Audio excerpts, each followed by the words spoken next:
Well, I think it was a pretty provocative question myself. What in the world does story power have to do with mass media? What does it have to do with public education and politics and religion and leadership in corporate culture? What do all of those things have in common with story power?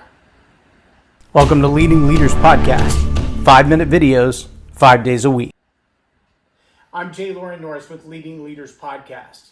The answer to that might not surprise you, but it might be deeper than you think. The answer is really simple. The answer is it's all about the narrative.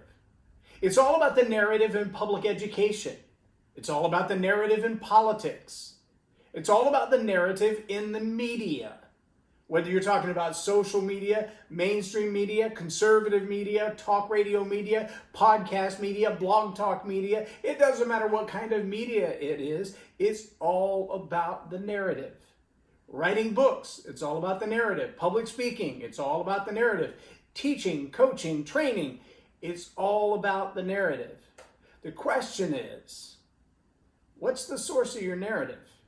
And I don't just mean the narrative that you tell maybe when you have a microphone in your hand. And I don't just mean the narrative that you tell when you argue with your friends around the water cooler. And I don't just mean the narrative that you tell when you write an article, write a blog, make a post on social media. Whatever your flavor of social media is, Facebook, TikTok, Snapchat, Twitter, whatever. When you make that expression of what you think, what you believe, who you are, what you believe about other people, how you feel about other people, what you think about other people, all of that is an expression of the narrative. And it is the narrative. And if you haven't noticed it, there are these accounts now that are flying around, and we kind of suspected it during the political cycle of 2016, but now they have a different purpose. There are little bots, I know, because I've been receiving these friend requests from people, and when you go through their timeline, everything on their timeline is hate-filled, vitriolic, race-baiting type of conversation. But when you look at the profile, the About page has no history. The account apparently was created in 2009, but from 2009 to 2017, nothing was posted. And then 2017, there was like one a month. And if you just dig a little deeper, what you find is that these social media posts are popping up left and right. They are part of the narrative, a loud, screaming voice to get you to believe that there's such a clamor about this, whether it's wearing masks in public or the number of people dying from COVID-19 or whatever it is. It's about the narrative. It's about the political cycle and who's running and who's not running and who's in office and who's not in office. It's about the narrative. But hold the brakes on for just a moment as you realize that when you look in the mirror, it's about the narrative. When you're disappointed with the results in your bank account, it's all about the narrative. When you have an argument with your spouse or with your kids or with your neighbor or with your boss, it's all about the narrative. It's about the narrative of what they've had to say to you, and it's about the narrative of what you've had to say to them. But more than that, it's about the narrative of what you have had to say to you. Yes, those fingers are pointing right back at me. My failures are all about my narrative. My successes are also all about my narrative. And when you understand how powerful that narrative is, you've got to realize how important it is that you tell a different story.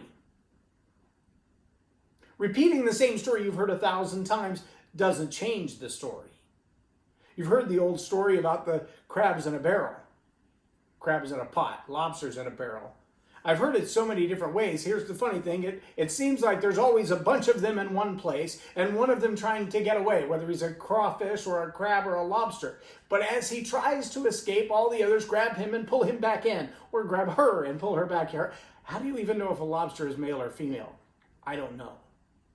But when they pull them back in, I always ask the question, are they pulling them back in because they're afraid that their escape will mean their demise? Or are they pulling them back in because they're jealous of their freedom and success? Or are they pulling them back in simply to say, if we ain't getting out, you ain't getting out? Now see, the way that you answer that question is both a narrative and an illustration of a narrative that you have believed for a long, long time. Either you believe that getting out of the pot is an escape to freedom, and you want to get out of the pot. Or you believe that escaping the pot means you've lost the safety in numbers. We need to stay in the crowd because there ain't no hope for none of us outside this crowd. Or you believe you don't get to go free if I have to stay here, so I'm not going to let you go free. Rather than following you, I'm staying here, but you got to stay in my misery with me. See, all of those are narratives. And all of those are narratives that culturally, societally, relationally, we've been told by our parents, by our media, by our public education, by our political classes for decades. And if you think I'm kidding, just go back and read some of your school books from when you were in elementary school. Read the same school books today. What were they using to teach kids to read when you were in the 3rd grade? What are they using to teach kids to read now?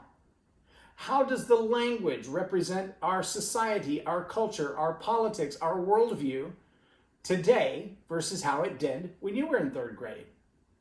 And I don't care if you're 22 or 42 or 82, that exercise will be revealing to you, I promise. What you were reading in 3rd grade and what they're reading in 3rd grade now are not the same.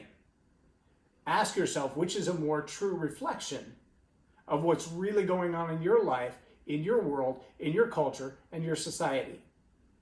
And what you're going to find is that what I've said is true. Story power is all about the narrative. Story power can shape a cultural environment within a corporate entity.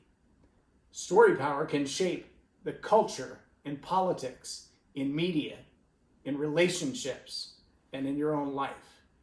Story power is a powerful thing. And if you don't get your mastery of story power, it's going to own you. I'm Loren Norris with Leading Leaders Podcast for Tell It Like It Is TV. Have a blessed day. Subscribe now for our extensive video library of leadership lessons promoting faith, family, and freedom.